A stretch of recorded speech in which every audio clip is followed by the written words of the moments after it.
So I went to visit Rav Chaim Kanievsky.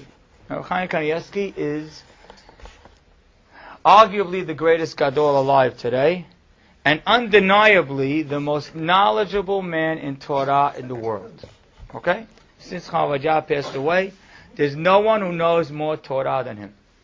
So I went, and I was there actually, I was in the car, my father-in-law was in the car, we had a driver, my wife, whatever, there was a driver, and my wife was there. So we get in, first of all, we were able to get into him like a private little meeting. So first of all, my father-in-law was wearing a jacket that had like a little, like an Air Jordan logo, you know the logo with the feet out like that? So the rabbi starts laughing, he says, why do you have like a camel on you? Okay, so we explain, no, he gives us beracha, then he gives me a beracha. Now the driver's there. Now let me tell you a little about this driver. 20 years ago, there was a story, a person, I don't know what maybe his name was Friedman, who flew from New York to France. And he brought with him a suitcase that was supposed to have in it diamonds, and it actually had in it drugs. Someone had given to him this suitcase. He was caught by the French government, put into jail for a little while, maybe a couple of years. It was a whole ordeal. So, the driver who's driving me says, you know, my brother was the person who made the shidduch, like the connection from the deliverer to the carrier. He pretty much got that man that suitcase. He also thought it was diamonds. He got that man that suitcase. So 20 years ago, when that man was caught in France, he told my brother, he said, don't ever go to France because you're on the wanted list in France. So the driver's in the car with us. This is this past Wednesday, and he tells me, he says, you know, last Shabbat, my brother came to Israel with his wife, and they flew back a connecting flight through France. He got off the plane, he gave them his passport, and they came to him with handcuffs. And he says, my brother right now is in jail. The French government told his wife to go back to America, and he's in jail. He says, we're working on getting him out, but right now he's in jail. This is this past Wednesday. So I said, okay, so we're going into the rabbi. Why don't you get a beracha from the rabbi for your brother? He says, okay, good idea. So we go into the rabbi now, and we're standing with the rabbi, and my driver bends down to the rabbi, and he says, my brother is bebet keleh. He's in a jail. Now the rabbi apparently thought he said kelev, dog. So the rabbi starts laughing. There's a dog in France, kelev in France, kelev in France. He said, no, rabbi, he's in jail in France. So the rabbi stops for a minute, he says, okay, bracha v'atzlacha. That's like his line.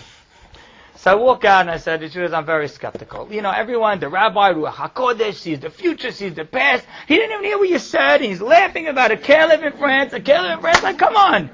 I said, I don't know. People go into the rabbi 2 seconds. He says stuff. They stop flying. I said, he didn't even hear you right. He's laughing about a dog in France. I don't get it. Like, I don't know. You know what I mean? Like, you know, that's a little. So,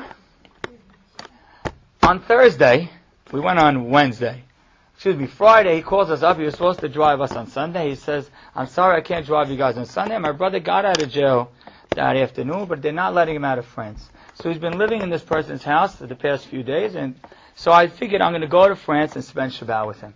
And so I can't drive you guys on Sunday, find a different driver. I said, okay, no problem. Saturday night, I'm out to eat with my wife, and I get a phone call with the driver. I said, what are you calling for? You can't drive me? I got it. He said, no, I just had to tell you this. He says, I get off the plane in France, and I come to this house. This is the house my brother's been staying in all week. I open the door, and I'm greeted by a huge dog. Huge dog. He says, I don't know what the rabbi knew or didn't know, but my brother spent a week in France with a kelev. He spent a week in France with a dog. And I was like so in awe because that day I said, do me a favor, call your brother, find out if there's like a dog in the jail or something. Like, I need to find out. Now, I don't know what to do with that story. Here's what I do want to tell you.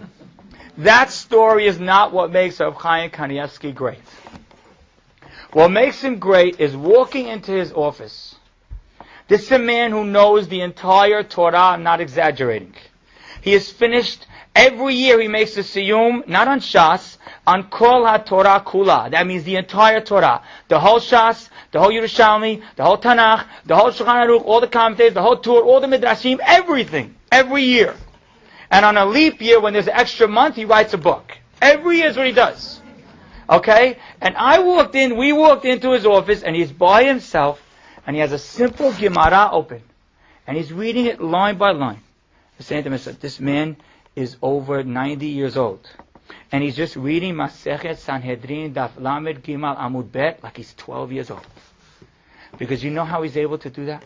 Because he spent his whole life saying no. He spent his whole life having 1 million people who want him to go in 1 million different directions.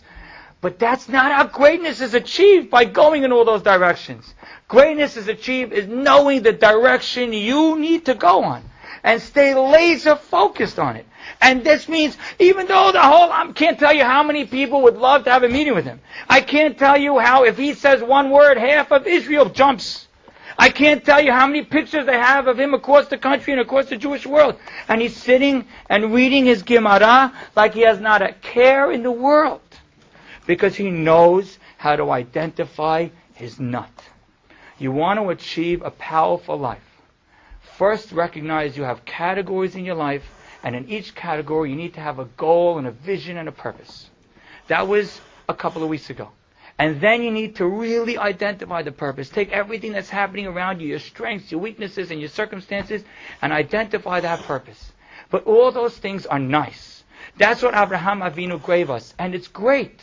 But so many people like that part. But it's so hard to do Yitzchak's part. It's so hard to take that well and make sure it's dug again. And make sure it's maintained. And make sure that my entire life, my 180 years, I never ever get distracted by the shell. And instead I'm focused on the nut. Because if I am able to say no to things that are good, I will in my life be able to say yes to things that are great. Thank you.